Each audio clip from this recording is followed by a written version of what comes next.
Hey, come over, sit down, get comfy. Just drinking and funky. Streets is funky. That vodka just made me jumpy. The guns just gave me munchies. Since you put me that chocolate junkie, sweet that honey when you pull that crunchy. We them brainless pumpy. I'm just dropping get brainless bunchy. Pop the roots in the brainless junkie. And outrageous clumsy. Man just sitting contagious lumpy. Built the black, white and Asian bumpy.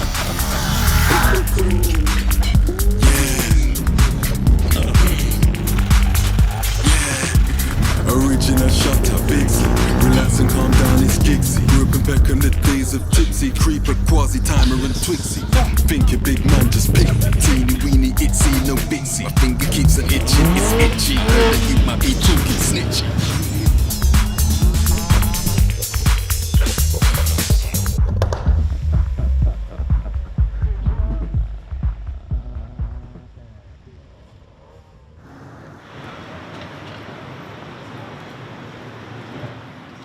The Stop the Dangerous Drivers campaign was a campaign that was set up by the Telegraph and Argus in November 2015 in response to the issue being flagged up as one of their main sort of concerns.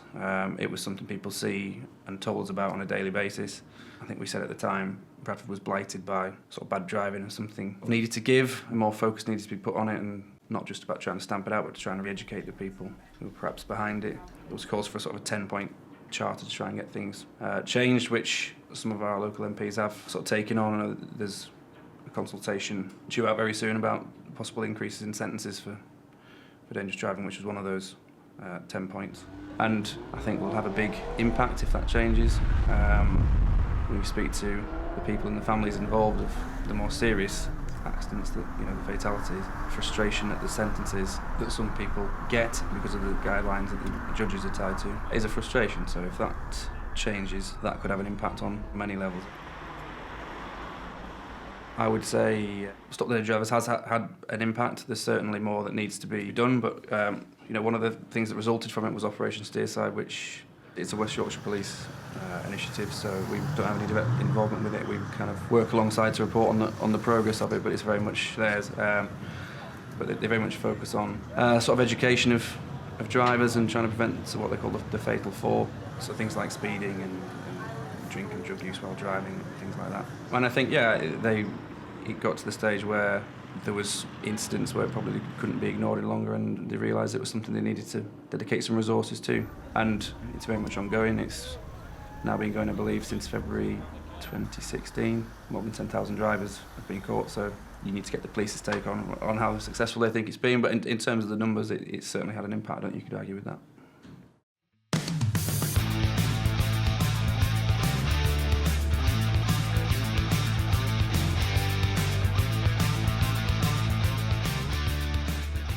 In terms of people sending us videos, they're quite often videos that come to ourselves and the police, and we would use them as kind of a warning to others about the consequences that particular dangerous driving can have. So we get quite a few of people racing on residential streets. There's also quite a bit of quad bike videos that we get sent, again, sort of racing or weaving in and out of traffic. We had some off-road bikes just last week captured by one of our photographers actually on his dash cam of sort of overtaking traffic in the middle of the road, pulling wheelies and things. And some of them are quite shocking, and they're the ones that the victims who've been involved in accidents, and road safety charities tend to want to have their say on to get that message across that it's not acceptable. I think so. I think simply by leading to Operation Steerside, or playing a part in that being set up has kind of helped, because there's now a sort of a dedicated place people can send this footage. And I think the two campaigns, just sort of the names of them, of people know them. They kind of know if they see an incident, or think, well, I'll report it to the police, or I'll mention it to the TNA. And it's something that, for coming up towards the second anniversary of our campaign, it's something that is still in the forefront. It's still very much ongoing. It hasn't taken a backseat. I can assure you this: people that were slightly older than me, and even the people that were younger than me, growing up in the time from the late 80s, early 90s, even up until early 2000. They were nothing like this, so. I remember maybe every third house had a car. But come now, you'll probably get 3 to 4 cars per household. So we have a lot of cars in here, and the cars always operate here, not just during the day, but even throughout the night. You'll hear big exhaust engines.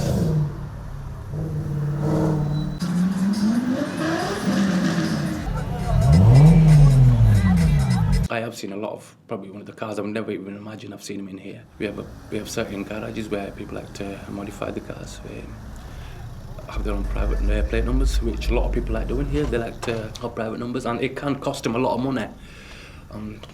But there's people out here who don't care, who like to spend that money just for that recognition. And it's always youngsters behind the wheel, and that's a big problem. It's always another day there's an accident. There's a car gone through the window. I mean, it was just not long ago.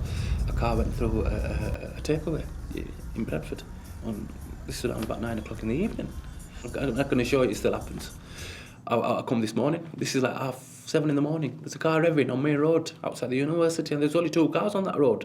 One coming and one going, and I'm there thinking, he's either getting late for work, but that's no excuse. Someone could have been crossing across there. Could have knocked him over. And 9 out of 10, I don't even think he would have stopped. That's the problem we have. I don't know, it's just probably, it's independency. And I think a lot of them have grown up very, very fast and very, very young. But you don't want to be given a Lamborghini or a Ferrari to a 17-year-old.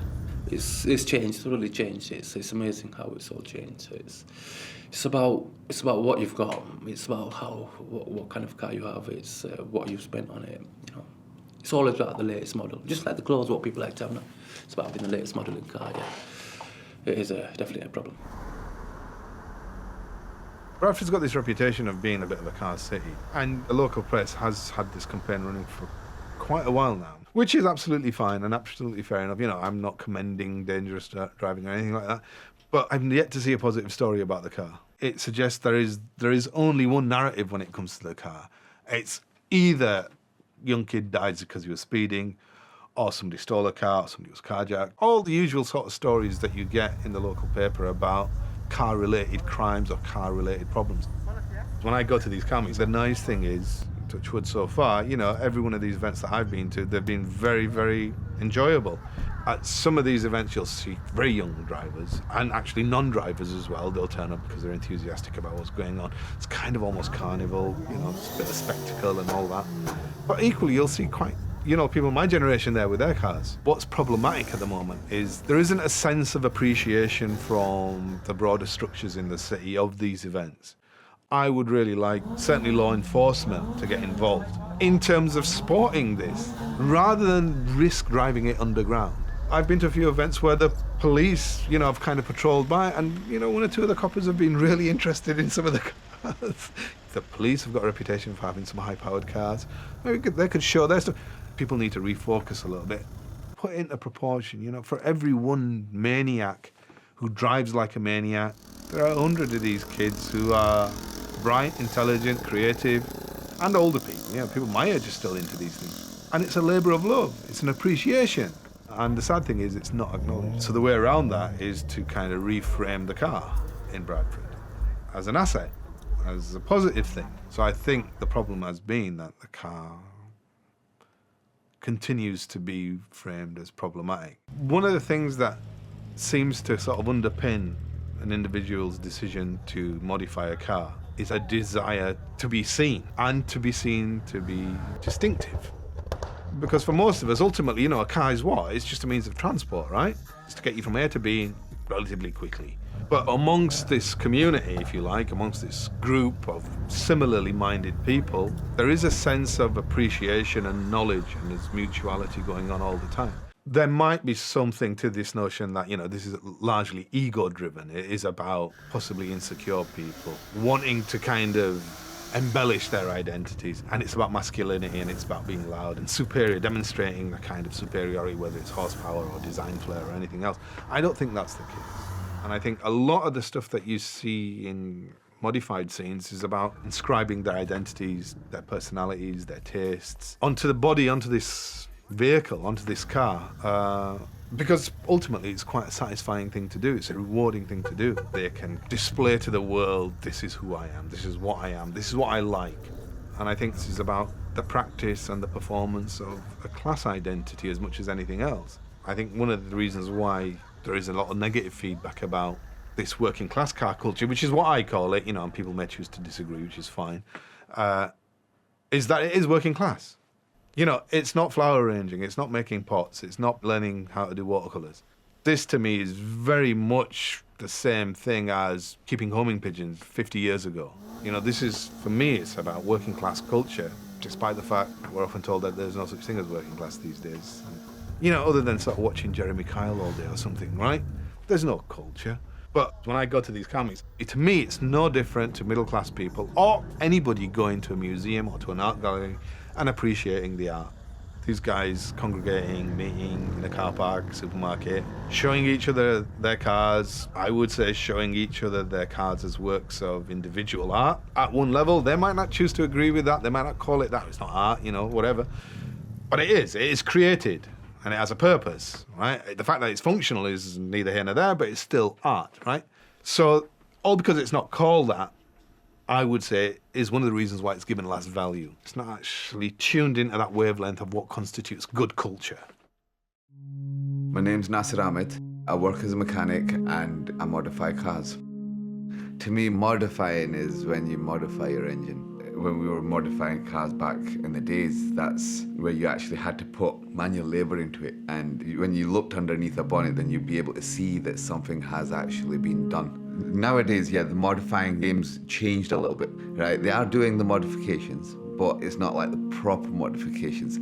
These newer cars, it's all computerized. It's all done through the ECU and the brain. So the engine, you can't do nothing to the engine. You can't take the engine out. You can't replace it with something that's a lot faster, a lot bigger, a lot more powerful. So a lot of people these days are too scared to go and get involved into that side of it. Anybody can put a kit on, put a set of window tints on, that's not really modifying it. It makes it look good, but it's not a modifier, is it? It's when you turn your car into something else. So yeah, I think there is a lack of knowledge these days. Car meets first started because of the amount of stupidness that was going on the streets. Before, there was no sense of direction for any of these people that were driving stupidly and doing all the they had nothing to show. Nobody was seen what modifications they were doing. Nobody was seeing what kind of work they're doing. So people started to take charge rather than people driving dangerously on the streets and on the roads. What people have tried to do is try to control that environment. That's why the car meets mainly started. But it's been going on for quite a while, and I think it's one of the best things that they actually started doing. When we first started off on the meets, you'd see a lot of cultures broken down, like blacks in one corner, whites in one corner, whereas nobody looks at colour these days. It's all about your car. If you're into your car, you're more than welcome. There's nothing. You're here for a car meet because you've got a modified car, so it's nice. This is where we get our bad name from. The 100 mile an hour blasting down the main street, and not one person would get to see what kind of car that is. Nobody would get to appreciate what mods have been done to that vehicle, but everybody hears it screaming past them, and so you're gonna think, well, there's just an idiot that's gone past you at 100 miles an hour, putting everybody's life at risk. Like general, what the public think. Whereas if that same car comes to the show now, there's umpteen people that actually get to appreciate what type of work they've done, what modifications have been done, how it was done, and how it came to what it is. Now we've got car parks that we can go into and do meets where it's all controlled. So if people do want to do what they're doing on the streets, come to the car park and be legit about it. If you want to make some noise, come to a car meet, make your noise, do what you want, show your car off. But then, as we've seen from that day, that when people were leaving, you could hear people setting off fast from the race itself, but as soon as they were going onto the main road, everything was quiet. So if you give them a place where they can actually do all this kind of stuff, I don't think that you'd see as much of it on the streets. Because people that come to these car meets understand that that's the place where you release all your energy. It's not made to do on the streets.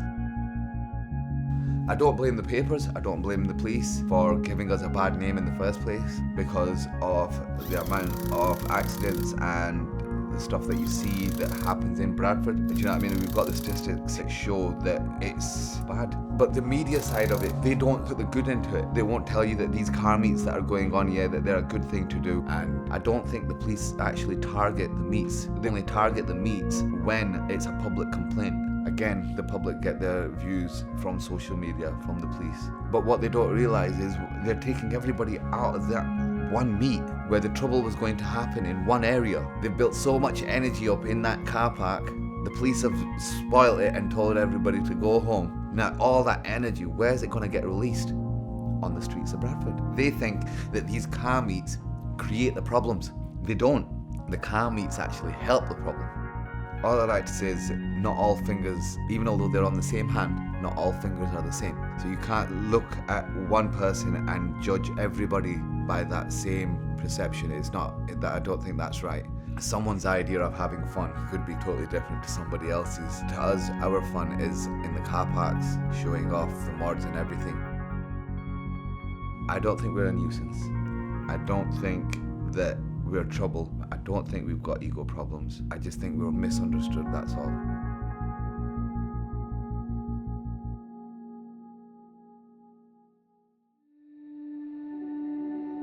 My name is Binjan Ali and I own the Facebook group Spotted Bradford Top Cars page, and I also own the Detail King UK detailing business in Bradford. I created the Spotted Bradford Top Cars page many years ago when I was a teenager. The initial plan was just to upload pictures of cars in Bradford, and people can send me pictures of their cars and their pride and joys, and I can upload it for them so other people can see. And slowly it started to grow. Well, as a teenager, growing up in Bradford, seeing so many people into modifying cars, it's pulled me inside into modifying my own cars and do what they do. On social media, I did see car meets in events around the UK. I thought, I've got Spotted Bradford Top Cars page, why don't I organise a car meet? And that's what I did. Since then, I've been creating car meets and setting dates for car meets on a regular basis. I like the fact that there's different ethnic minorities coming together, speaking to each other, making friends. People have a good laugh regardless of what race and religion they are. It's amazing. It's like they're family, and I enjoy seeing that, especially with what's going on in the media. We as Muslims, we just feel like there's so much hate against us because of other individuals carrying out these terrorist attacks. So it's nice to see other ethnic groups and other people come.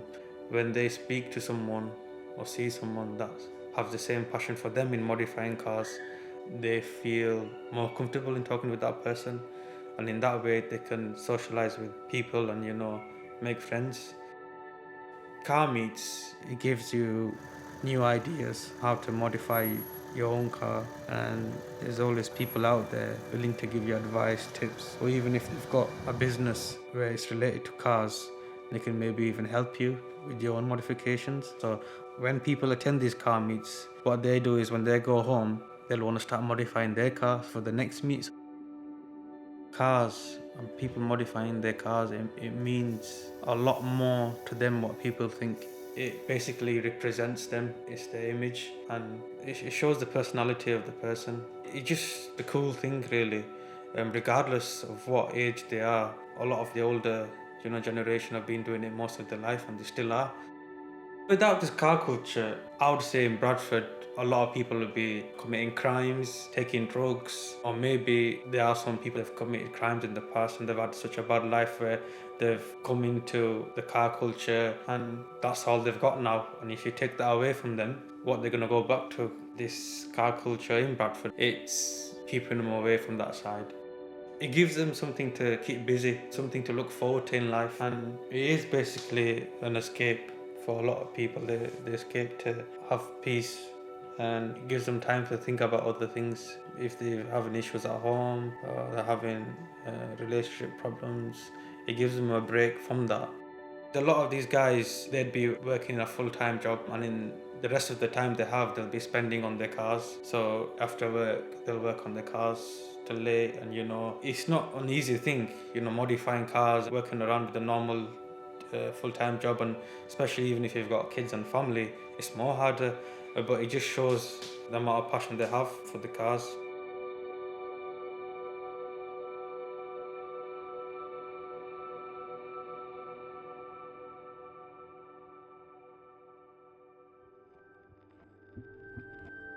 My full name is Mohammed Ali Yunus. I run the Bradford Modified Club page on Facebook, organise the meet, and yeah, I mean, I modify cars because I enjoy modifying cars.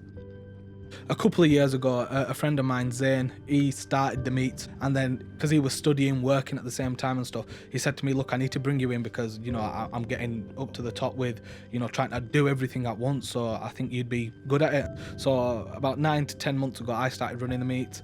At the time, there was probably about 20 to 30 people arriving at the car meets, and it was a bit slow, and when I organised it, it just went ballistic. But I tried to focus on getting to know everyone that attends the meet, and now it's just like almost like a big family. People post on the group and, you know, they ask for advice and ideas and places to get mechanical work done from, and that's another thing that we try to work on as a team in Bradford Modified Club. It's not one specific group of people, you know, you'll get female, you'll get male, you'll get brown, purple, yellow, white. It's so good to see all of us getting together, having fun, being able to socialise with each other, rather than all this bickering you hear everywhere on the news and Facebook, and, you know, brown people are this, brown people are terrorists. We get labelled for all sorts, but for me, I'm born and bred in the UK. I've grown up on Bradford streets. All I know is what's in my heart, and what's in my heart is the love for everyone. Do you know what I mean? Everyone deserves to be loved, and that's why I love it. You know, there's no beliefs, there's no religion, there's no